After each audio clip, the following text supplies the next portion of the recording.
Welcome back mga kaaldab. Ito na naman po ang inyong lingkod, si Mr. Destiny. At napakaganda na naman po ng ating topic ngayon mga kaaldab. Ito yung siyempre mga nangyayari po at nagaganap sa loob po ng social media. Siyempre ngayong Happy Father's Day, may talaga naman pong sumasambulat ang mga post patungkol nga po o para nga po sa mga fathers. Alam nyo, ang dami pong komento, ang dami pong mga reaction sa channel natin. Pinadadalhan pa tayo ng mga photos, mga video. Alam nyo naman po na aldab ako. Alam nyo naman po na sa channel ni Mr. Destiny ay hindi po ako natitinag. At sinasabi ko naman po sa inyo na hindi po sumisuko o nagpapatalo si Mr. Destiny. Pinipilit pa rin po tayo mga kaaldab na patikusin. Pwede nyo naman pong hindi suportahan o hindi tayo tangkilikin. Di po ba? Pero bakit ipipilit nyo yung gusto ninyo? Ayaw ko naman pong gawin. Hindi po ba? Kasi paano masasabi mga bagay-bagay kung alam nyo naman po at sa palagay naman po ninyo hindi naman po talaga totoo.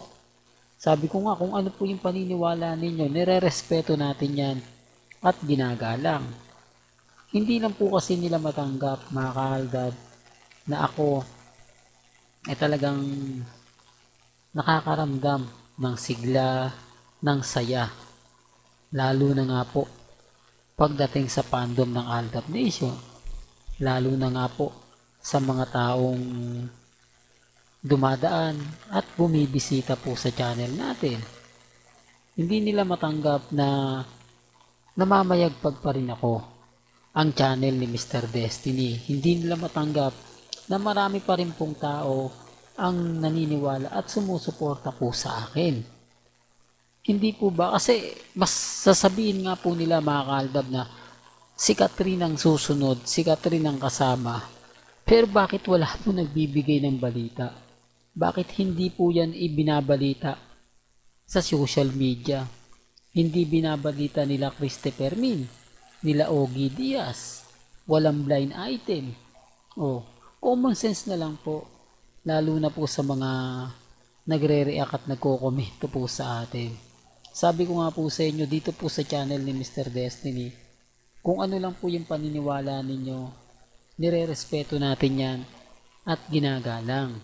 Marami mga komento, marami mga sinasabi, at marami rin pong pahayag na kumbaga mas kapanipaniwala daw po si Catherine ang kasama kesa daw po kay Mengay.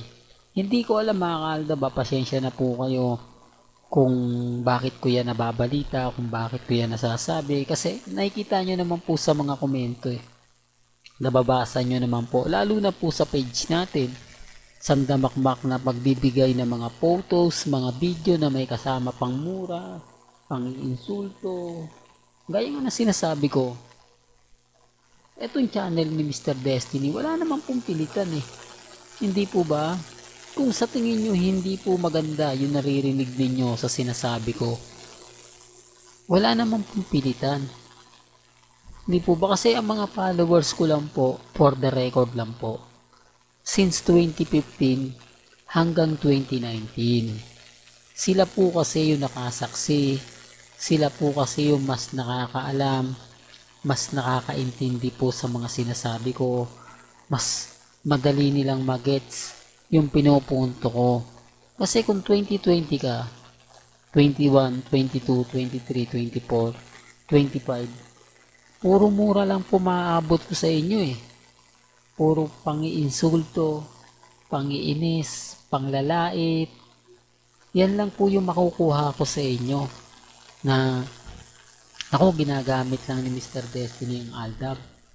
Para lang siya dumami followers niya, para lang dumami viewers niya, gagamitin niya yan.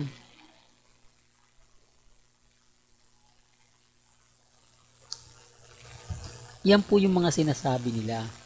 Kaya nga sabi ko lagi kong paulit-ulit, Aldab na po ako since 2015. Hindi po ako nagbago. Hindi po ako nagpalit ng content. Kung ano po yung paniniwala ko, yun po yung ginagawa ko. Kasi alam ko naman po na hindi ako makakakuha ng suporta.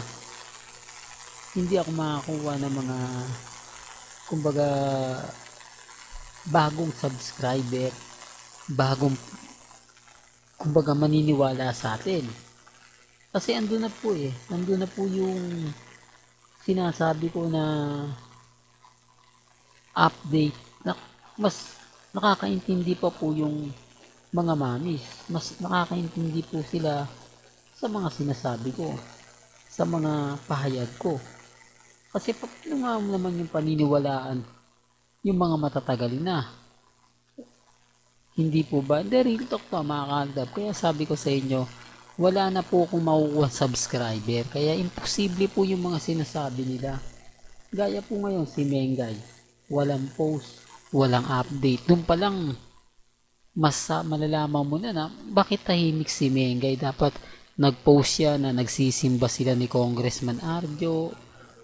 Kumbaga, namamasyal sila, nagse-celebrate sila. Wala Tapos yung sinabi ko nga po sa inyo na si Mengay pupunta ng US ngayon, ng Hong Kong kasama ang Lover Gods. Maraming hindi naniniwala. Pero yung isa o yung mga nagko-komento na tama yan. Kasi napanood ko yan nakita ko yan sa Itbulaga.